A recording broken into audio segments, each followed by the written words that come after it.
अस्सलाम वालेकुम दोस्तों। जैसे थंबनेल में मैंने कहा, कभी कभी टाइम निकाल कर रूल्स भी पढ़ लिया करें। अब इसका मकसद ये है कि काफ़ी कैंडिडेट्स जो हैं उनको बेसिक चीज़ों का पता नहीं है, ना वो उन रूल्स को पढ़ते हैं और फिर डायरेक्ट आके मैसेज करते हैं कि सर इसके बारे में बताएं। देखिए, हमारे पास रजिस्टर्ड इतने स्टूडेंट्स हैं, उनकी क्यूरीज होती हैं, फिर एडमिन को क्यूरीज आती हैं, उसके बाद वो मुझे फॉरवर्ड करते हैं, बाद में उनको हम एड्रेस करते हैं। तो ये बेसिक चीज़ें आप पढ़ लिया करें, मजबूरन मुझे वीडियो बनानी पड़ती है। उसके साथ साथ आप पूछ रहे हैं अकाउंटेंट के बारे में, बी काम पे बिल्कुल अप्लाई कर सकते हैं। एमबीए फाइनेंस हो या आपने एम काम किया है तो you are eligible to apply. और कोर्सेज के बारे में पता चलूँ कि देखें, ये जैसे पीडीएफ आपको नज़र आ रहे हैं ना, बल्कि ये स्लाइड्स आपको नज़र आ रही हैं। काफ़ी टॉपिक्स जो मोस्ट इंपॉर्टेंट होते हैं वो टॉपिक वाइज भी चीज़ें आपको पढ़ाई जा रही हैं इस तरह स्लाइड्स बना के। और उसके साथ साथ काफ़ी कैंडिडेट ये पूछ रहे हैं, फिर नेचुरली हम एमसीक्यूज़ भी आपको करा रहे हैं, ये आपको नज़र आएगा स्क्रीन पे।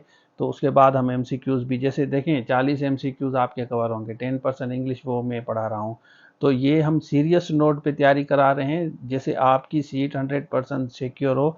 37 सीटें हैं और हम 37 तक रजिस्ट्रेशन कर रहे हैं। उससे ज़्यादा रजिस्ट्रेशन नहीं करेंगे क्योंकि फिर क्वेश्चन करने में काफ़ी कैंडिडेट्स को प्रॉब्लम होता है। जो सीरियस कैंडिडेट है वही ज्वाइन कर सकते हैं। स्क्रीन पर नंबर शो हो रहा है, रब्ता कर सकते हैं। अब हम बात करते हैं उस टॉपिक की, तो चलिए शुरू करते हैं। अच्छा, देखें यहाँ पे आ जाएं, ये नोटिफिकेशन आप देख लें और ये दोस्तों के साथ शेयर करें जो परेशान हैं। अब इसमें आपको मैं बता चलूँ कि नीचे आप आ जाए ना, 15 ईयर्स एज रिलैक्सेशन आपको नज़र आए। Government of Sindh are pleased to allow, यहाँ पे देख सकते हैं relaxation up to maximum 15 years age relaxation आपको है, जनरल रिलैक्सेशन है। वहाँ पे आप एज देख लें। उसके बाद 45 साल तक आप अप्लाई कर सकते हैं अगर वहाँ पे 30 लिखा हुआ है। तो इसमें आप देख लें, ये कंबाइंड कॉम्पिटेटिव एग्जामिनेशन के अलावा या पुलिस में एएसआई के अलावा बाकी जितनी भी आपकी जॉब्स आती हैं ना, लेक्चरर वगैरह जो भी जैसे अकाउंटेंट की आई हैं, तो आप 45 साल तक अप्लाई कर सकते हैं। बगैर डर के अप्लाई करें, कोई इशू नहीं है। और इनकी जो एक्सपायरी है ना वो 30 जून 2024 तक के आपको ये नज़र आएगा यहाँ पे। और उसके बाद ये जैसे ख़त्म होता है ये न्यू नोटिफिकेशन भी आ जाता है। तो इसके बारे में परेशान ना हो, एज के बारे में ऑलरेडी आपको बताया। तो ये पर्सनल क्वेश्चन आप करते हैं, इसके लिए मुझे मजबूरन वीडियो बनानी पड़ती है। जैसे मैंने पहले कहा कि हमारे रजिस्टर्ड स्टूडेंट इतने हैं, उनके लिए अप्लाई करना है, कहीं पे अप्लाई नहीं हो रहा।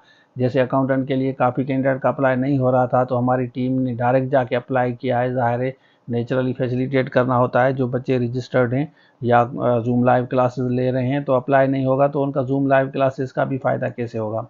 वैसे तो फ़ायदा होगा आपको, क्योंकि अकाउंटेंट की जॉब आती रहती हैं और ये बार बार आती हैं। 17 16 की, जैसे मैडम को 3 जॉब्स मिली हैं। तो ये कोर्स हमारा ऐसा है जो आपको किसी वक्त किसी भी जॉब के लिए काम आ सकता है। तो इस वजह से हमने अभी इस वक्त फर्स्ट सेशन होगा और मेरे ख्याल में यही होगा, क्योंकि 2 मंथ के बाद आपकी टेस्ट होगी, तो दूसरे सेशन का हमें टाइम नहीं मिलेगा। सिर्फ सीरियस 37 कैंडिडेट्स के अलावा हम दूसरे रजिस्टर इसलिए नहीं कर रहे हैं क्योंकि क्वेश्चंस भी करने हैं, बच्चों को टाइम देना होता है, पर्सनली रिकॉर्डिंग है, एमसीक्यूज है, ये पीडीएफ स्लाइड्स है, सब कुछ दे रहे हैं जिससे आपकी टेस्ट पास हो। तो ये था आज के लिए। Thank you so much. अल्लाह हाफिज़।